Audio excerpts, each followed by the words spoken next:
Lorsque le Seigneur entend ton appel, lorsque jour après jour tu t'adresses à lui dans tes prières en lui demandant de l'aide, mais que tu persistes malgré tout à vouloir tout contrôler, à ne pas lâcher prise, alors dans son infinie miséricorde, il décide parfois d'intervenir de manière radicale. Et lorsqu'il prend les choses en main, il faut l'accepter. Tu ne peux plus rien faire par toi-même. Son action ne suit pas les règles humaines.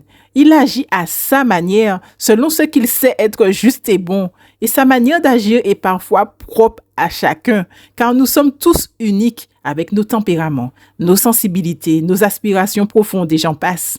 Je le dis souvent, le Seigneur parle tantôt d'une manière, tantôt d'une autre.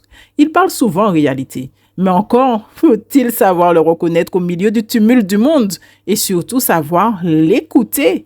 C'est pourquoi il est essentiel de demander 3 choses: la sagesse, le discernement et l'acceptation. La sagesse est la capacité donnée par Dieu de voir les choses selon sa perspective et d'agir avec justice, patience et amour. La sagesse est un esprit ami des hommes. Elle éclaire nos pas et nous garde de la précipitation. Le discernement, quant à lui, c'est ce don précieux de reconnaître ce qui vient de Dieu et ce qui n'en vient pas. Il ne s'agit pas de chercher à tout comprendre, mais de savoir écouter la voix de l'Esprit Saint en nous qui murmure « Va sans crainte, c'est le bon chemin » ou bien au contraire « N'avance pas, ce n'est pas mon plan pour toi ». Il est donc vital de ne pas aller à contre-courant de cette voix intérieure, même si elle nous bouscule. Et en dernier, je dirais l'acceptation enfin. Elle est indispensable.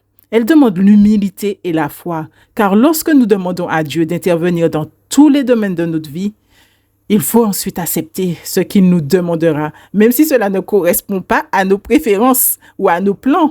L'acceptation, c'est faire confiance, avancer même sans tout comprendre, car nous savons que celui en qui nous avons placé notre espérance ne nous abandonnera jamais.